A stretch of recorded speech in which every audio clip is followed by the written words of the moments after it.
Is the QX80 really worth $30,000 more than the Armada sibling? We'll find out in today's comparison. The Tim Daly, Infiniti, and Nissan here in Murray are providing us with both of the vehicles. Link to their websites in the description down below. Let's get right into the comparison.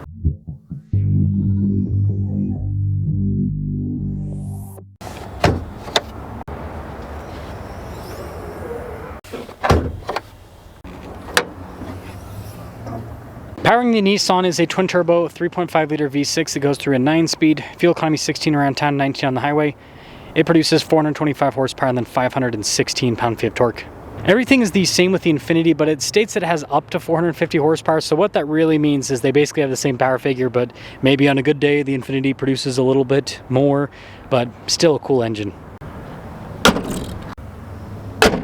We're closing in on 500,000 subscribers. I'd really appreciate it if you'd help out with that. The Armada has more of a traditional styled front end, so you've got regular headlights. You have a stacked design, but then you've got fog lights separate from that. The Infiniti has a split light design. You've got those fancy DRLs up top, then all the lights are actually down below. And the thing that's really strange is in person the Infiniti looks a little bit better, but then I'm looking at the camera view and the Nissan kind of pops a little bit more, so it kind of goes back and forth in a way. Tire and wheel setup is identical, 275 by 50 by 22 on both of them, but the wheel design is different. So there's the Nissan, and then you can see the Infiniti wheel design is more monotone in terms of the coloration. Now the Infiniti vent is up above, the Nissan vent is kind of more vertically oriented. They both have fixed side steps there, as you can see. The Infiniti has pop-out door handles, the Nissan has traditional. I actually prefer the Nissan door handles. They actually feel more solid too, funny enough. Now here's your set profile with the Nissan, body on frame, independent suspension, air suspension with this Platinum Reserve package, and the Infiniti has all of the same kit. Interesting, so the Armada has the popper down below. The Infiniti, here let me close this. The Infiniti has a different light bar setup, so you've got this like very visible door popper.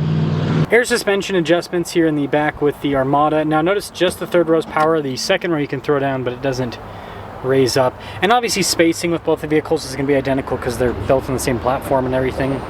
But yeah, taking a look at the Infiniti, you'll note that the seats are power for all of the rows, which is a bit of an upgrade. Now initially you think the Armada has just traditional taillights, but then it kind of pops up into this light bar setup. Infiniti just goes all in on the light bar design. And you note that the Armada actually looks a little bit boxier than the Infiniti. They kind of round things off with the Infiniti just a little bit, but they're both very boxy overall. Now we're not really going to talk about legroom because everything's going to be identical with both of the vehicles, but what we will talk about, heated ventilated seats. You got this cool touchscreen center console in the back of the Infiniti. Beautiful seats. I love the design and the coloration. And then look at the door panel. That is just a work of art. And then really nice headliner, panoramic sunroof here in the Infiniti. And you've got speakers everywhere. I mean this, where's another one? There we go on the door panel. This sound system's really good. Now in the back of the Nissan, just heated seats here for the rear. Still have your own climate zone, which is nice. These seats are really nice. The materials, you can tell, don't feel quite as fancy as what's in the Infiniti. Same with the door panel. I mean, the build quality is great. It's fantastic, but just not as nice with the material. Same thing with like the headliner, and you still have a panoramic sunroof. And yes, the sound system's good, but it's not nearly as good as what's in the Infiniti, and I think it just comes down to number of speakers. In the front of the Infiniti, gotta love the style with this steering wheel, very fancy. Now there's gonna be a lot of carryover with the tech here. Something that's unique to the Infiniti is the screen down below. So stuff like your drive modes are on this haptic feedback screen. It's very interesting, even your climate stuff. The four-wheel drive, the adjustment for the air suspension. I guess you do have a little physical button for the air suspension. And then this does look a little bit different in the Infiniti too, with the whole setup here. And then we do have a refrigerator in the center console. Speakers here and the headrests. Really nice trim all down the seats. And I gotta love the trim on the dash as well. Camera rear view mirror, I already mentioned kind of the fancy headliner. And this of course will come with stuff like power folding mirrors, you've got memory seats, acoustic glass up front, blind spot monitoring with those mirrors too. So lots to love in the Infiniti. And I do want to show the camera system quickly. I'll show it in the Armada because it's the same thing, but yeah, really crystal clear camera system. Now in the Nissan, you can see it's still pretty fancy. It's not quite as stylized as the Infiniti, but a lot of the controls are a carryover. Same thing with the screen setup, so we have the same fancy 360 camera system, camera rear view mirror, panoramic sunroof. But again, you'll note the seats are a little bit different here with the Nissan. And then we have physical controls. So the Nissan, unlike the Infiniti, isn't all screen. So for like the driveline, you've got physical controls. You also have the climate too. And then this center console is a little bit different. It has just this little slider versus the series of tabs. No refrigerator center console, sadly. But you still get power folding mirrors, you got blind spotting, acoustic glass, all of that. And like I said, just nice materials throughout. Not quite as fancy feeling as the Infiniti, but still really good build quality. And would you look at that, they both actually have massage seats. Now when it comes to pricing, the Nissan's about $87,000, the Infiniti is about $116,000. Let's see which one performs the best or if they drive the same. Now something to note, the Infiniti has acoustic glass up front, not in the rear. It's actually pretty rare that you'll see an automaker put acoustic glass front and rear. But right off the bat, I mean, the seats are incredibly comfortable. And that's the thing, they have massage function, but like you don't really need massage function with seats this comfortable. You know, it's like, you know, some manufacturers, they got pretty uncomfortable seats and they got to make up for it with having massagers. Not the case with this. Now this is a full-size SUV, so it feels big. And the powertrain is so smooth. This is one of the smoothest V6s out there. It is truly a gem. It's got great low-end torque. You don't really feel lag or anything like that. And again, the 9-speed, it just goes through the gears. It goes through the gears. This is comfortable. And, you know, you don't get like creaks or rattles or anything like that. It's solid. You know, over the bumps, the air suspension handles things quite well.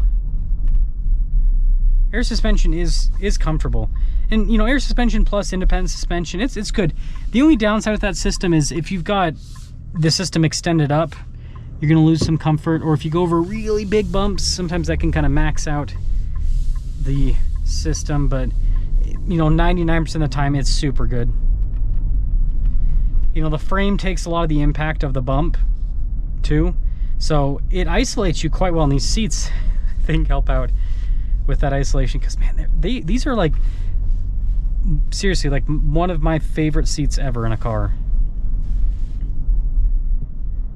I mean, the interior, the build and everything feels high quality in this, too.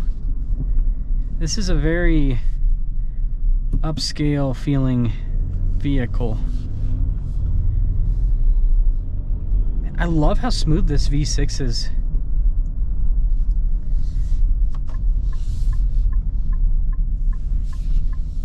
That's the first thing that I notice about this is the V6 just doing its thing. Oh, there's more storage under here too. I always forget about that when manufacturers put that. It's a very nice thing to have. I just always forget about it. But yeah, you can throw like a bag under there.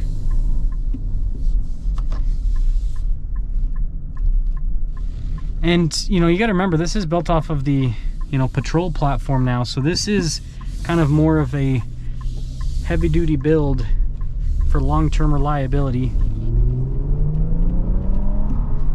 Gosh, and the engine sounds pretty good when you get into it. This is a nice car. So, in conclusion, it's comfortable, it's spacious, it's well insulated. I mean, it's really quiet in here. It's really quiet. It just drives well. The engine's great. Like, again, a little bit too much digital, in my opinion. A little bit too much digital. But, digital aside, there's not really much you can critique on this thing. And it drives shockingly well for having huge wheels. Setting off in the Nissan. I mean, the interior does have a little bit of a different ambiance, I suppose, with this wood trim and having some physical controls. It does feel a little bit different compared to what you have with the Infiniti. But in terms of the drive, let me make sure I've got the air suspension and auto, and I just want to make sure I'm driving them both in the same drive mode. Because if I was driving them in different drive modes, that would be kind of silly. Now, is it slower than the Infiniti? I don't know. The engine feels just as smooth.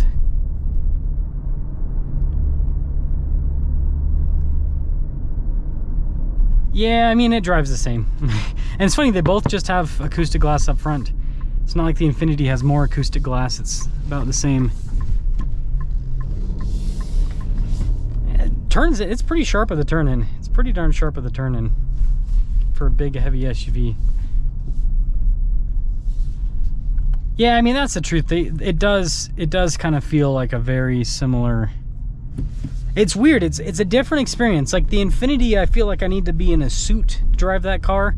This, I feel like I got luxury, but I can be a little bit more laid back. Like the clothing I'm wearing is fine. So again, it does have a different feel, but I guess it shouldn't be too shocking because the same platform, and every single manufacturer does this, right? Expedition and Navigator, you know, Tahoe, Yukon, Escalade, right? All the same vehicle, just slight differences. Jeep got rid of having two separate vehicles, but you know, when you had the Wagoneer and Grand Wagoneer, but now they just have the Grand Wagoneer. They've simplified it. Toyota doesn't really have kind of double setup situation. You know, it's not like you have a Lexus version of the Sequoia. So what I'm trying to say is it's not unprecedented. And that's the thing is, if you look at the top of the line with the non-luxury brand, it's going to be pretty close to what you get with the luxury brand. That's just every single manufacturer. And you know, it's because us Americans, we like status, we like badges, we'll pay for them. I mean, that's why you have, you know, for example, Lexus doesn't exist in Japan. You just have Toyota. People just buy fancier. And I guess they are doing Century in Japan now, but it's past the point. So if you're a value buyer, the Armada provides most of the experience of the Infiniti. The sound system's not quite as good. The materials aren't quite as nice, but it drives pretty much identically. And it saves you about $30,000. And I do like this interior color. I think this is pretty cool. And it's not like this, like when I say like lower quality, the stuff in the Infiniti feels a bit more luxe in terms of it's like softer, whereas this feels kind of a little bit more rugged, and I like that. I actually like the more rugged feel. I don't like the super soft luxury feel. It's, I don't know. It's for ninnies. Luxury is for ninnies sometimes. But let me know which one you'd go for.